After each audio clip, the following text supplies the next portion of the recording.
Hello and welcome to Estuary TV News with me, Dave Dunn. In tonight's show, young people do themselves proud and we talk to a local author with an incredible story. But first, here's James Dunn with the latest news headlines. Hello, in the headlines today, the true cost of smoking to businesses and councils in the region. And a local primary school gets some international visitors. Smoking cost the region £406 million, according to a report which takes into account a number of factors, including the cost to business, illness and the cost of care. The report by Action on Smoking and Health, or ASH for short, claims smokers are twice as likely to need social care support later in life. Across the 5 counties of Northern Lincolnshire, North East Lincolnshire, East Riding, Hull and East Lindsey, it estimates the total cost of care alone is more than £29 million. Of this sum, £16.5 million has to be covered by local authorities. We spoke to Geoffrey Barnes, the Director of Public Health for North East Lincolnshire Council, about the cost to local authorities. Well, barely. Just a few weeks ago I was talking to a smoker, a hardened smoker, who absolutely said she didn't want to give up, but she was aware of the health damage she was doing, and she said to me she didn't want to be a burden on her family in older age, so she thought that by smoking she'd live to a certain age and then quickly die without needing much treatment. The reality is completely the opposite. People who smoke heavily over many years are likely to fall ill many years before they die and suffer long and chronic illness, particularly heart disease and respiratory disease, which can leave you quite incapacitated and need all kinds of health and social care. A special panel of East Riding councillors has expressed serious concerns that budget cuts to Humberside Police will have a very damaging impact on crime fighting across the county. The panel investigating the force's restructure claims that plans to cut £34 million, around 16% from its budget by 2015, are over-ambitious.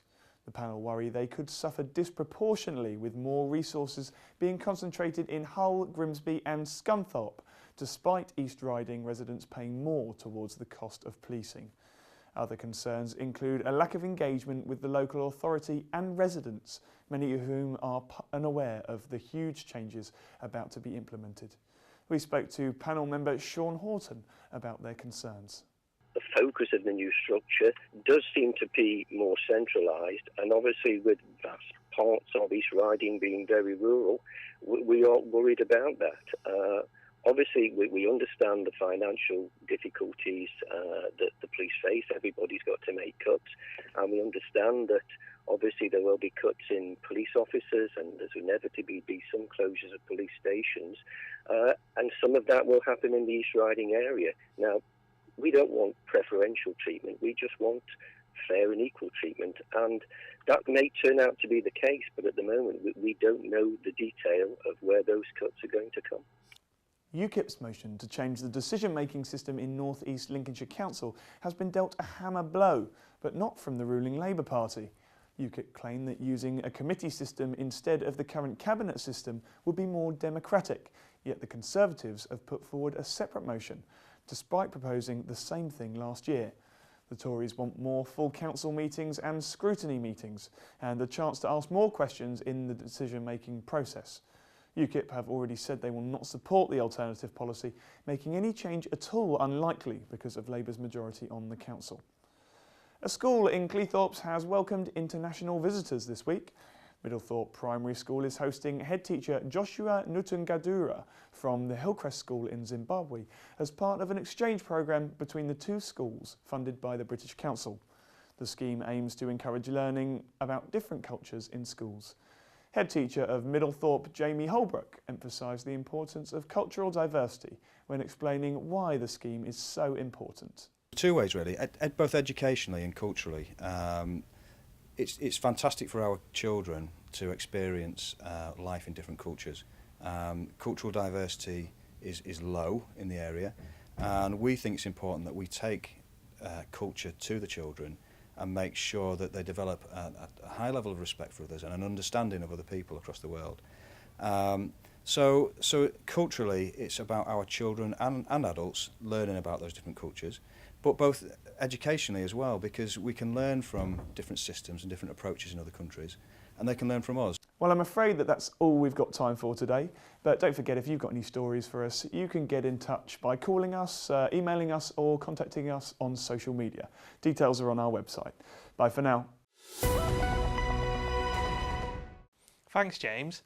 Next on tonight's show, what did you want to be when you're older? Well, a fireman is a popular choice, and a scheme with Humberside Fire and Rescue is helping people do just that.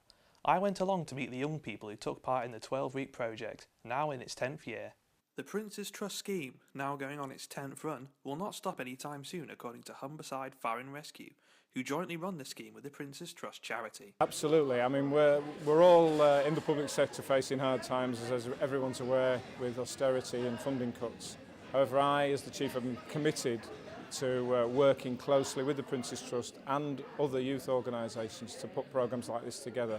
The scheme encourages unemployed young people who are looking for a job to sign up to gain new life skills.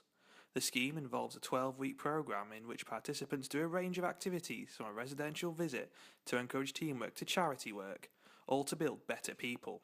Well, we're immensely proud to be one of the key delivery partners for this programme. As you know, we work closely with the Grimsby Institute. We take these kids that, as you've heard today, looking inwardly at themselves, probably think they've got no prospects, hard to find work, hard to get out of a lot of the ruts that they're in. But I've been inspired today to hear some of the stories and listen to some of the success that we've had, bringing them together not only as a team, but blossoming as individuals as well. And I think it's the first programme, this is the 9th one we've run, where absolutely every one of them has got some degree of success story to talk at the end in terms of either a full-time job or some employability. It can be easy to underestimate today's young people and how a scheme like this would appeal to them. However, people who have been on the scheme and graduated with a certificate from the scheme say it is a life-changing experience and will change their lives for the better. It was life-changing. As I said in my presentation, it changed my perspective on the jobs and that. And like I said, I stick to my words. Like, in it with the right training and the right qualifications, you can have any job you want, even start a new career altogether. Yes, I have, yeah.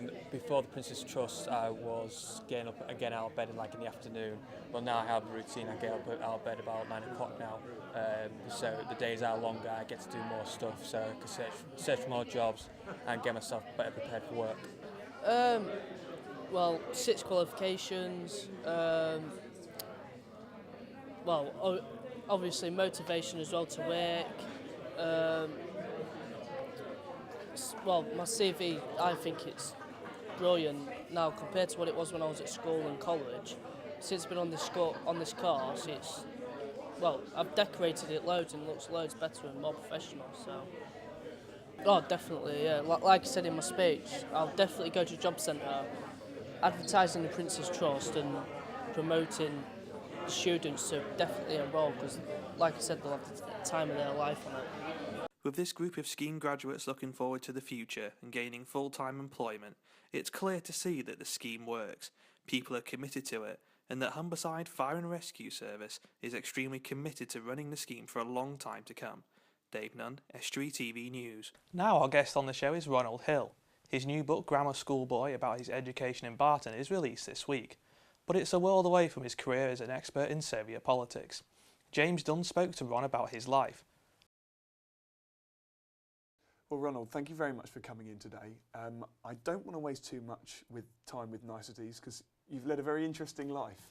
Well, some people might say so, yeah. Now, what I want to do is I want to start, because I've been fascinated hearing, but tell me about how you started at university. What did you study? Well, interestingly, I broke out from my best subject in grammar school, which was French and Latin, but I was a linguist, I thought, so I did Russian. And I went to Leeds University in 1961, and I did a preliminary year because I hadn't done any Russian before, and I continued my French, but then I graduated in 1965, and I was very lucky. I avoided becoming a tax inspector, which is I was scraping the bottom of the barrel looking for a possible career. I was offered a research assistantship at the University of Essex, newly founded, and it's this year, in fact this weekend, celebrating 50 years, so I was there more or less at the start, to work on a project doing research on the Soviet Communist Party. And just to clarify, that was in the Soviet Union, wasn't it? Yes, that was in the Soviet era, very much so, the Brezhnev era, and I went there at a certain time for a year, academic year, gathering materials for what became a doctoral thesis. Back then in 1961, the way the world was, not many Westerners went to the Soviet Union, did they? Not very many, and it wasn't, you couldn't just go, you had to have more or less an invitation. But again, I was lucky. As an undergraduate, I hadn't been there, and nowadays people who study Russian, they spend at least a year there, so they're far better at Russian than I was when I graduated. And I went there, I lived in what is called Chisinau now, Chisinau, the capital of the Moldavian Republic, now Moldova, independent, and I spent a year gathering materials about this political elite, came home and wrote this thesis. And being from England, Yeah. it must have seemed like another world out there. Oh, very much so. Partly third world, but they were so ignorant of the rest of the world, really. They assumed that because I'd been to university, and my dad was a train driver, I'd had a nanny, right, a private education and all the rest of it. They couldn't understand because of all the propaganda that they had about how awful the West was and capitalism and the rest of it. So I was a working class boy made good, really. Obviously, you came back after your time there and your thesis, and you built a career on your knowledge of Russian politics, and there were some real highlights there, weren't there? I mean, you've appeared on TV, radio. Oh yes, I mean, in one sense, I suppose I became the island's expert on the Soviet Union and more broadly the Communist world. I mean, I did articles in newspapers, I did radio interviews, broadcasts, television as well. Whenever something happened, and a great deal happened, especially from 1985 when Gorbachev came to power, there was a lot happening, so I was in much demand for a time at any rate. And you even met senior members of the Soviet Union? I saw various people on visits to the Soviet Union. I met Alexei Kosygin, for example, who was the Prime Minister in the 1960s. Anastas Mikoyan, I saw him at the ballet. He'd been one of Stalin's sort of henchmen, really, a wily Armenian. And then, what year would it be, 2000 or 2002, thereabouts, I met Gorbachev on a couple of occasions when he came to Dublin. I was actually involved in getting him to come for an honorary degree from University of Dublin, Trinity College. You've written plenty of books on the Soviet Union and edited various books, and you're quite an authority. But what we're actually here to talk about today is something a little bit closer to home. You've recently published a book called Grammar School Boy. Well, yes, this very week, in fact, Grammar School Boy. I went to Barton Grammar School. I was a product of the 1944 Education Act, which, as everyone, well, a lot of people of that generation know, had secondary modern schools, grammar schools and technical schools. My brother went to a technical school in Grimsby. I went to Barton Grammar School, which had some interesting teachers about whom I write, including the author, novelist Henry Treece. I first got an interest in languages through my French teacher, Mr. Bryce, whom we all called Billo, and it seemed quite a flair for languages. I did Latin as well to A level, but I didn't want to become, as my headmaster told my parents I could become, a grammar school teacher of French. I didn't want to do that, and I'm glad I didn't, because I wouldn't have been very good at it, actually. He didn't know that, but anyway.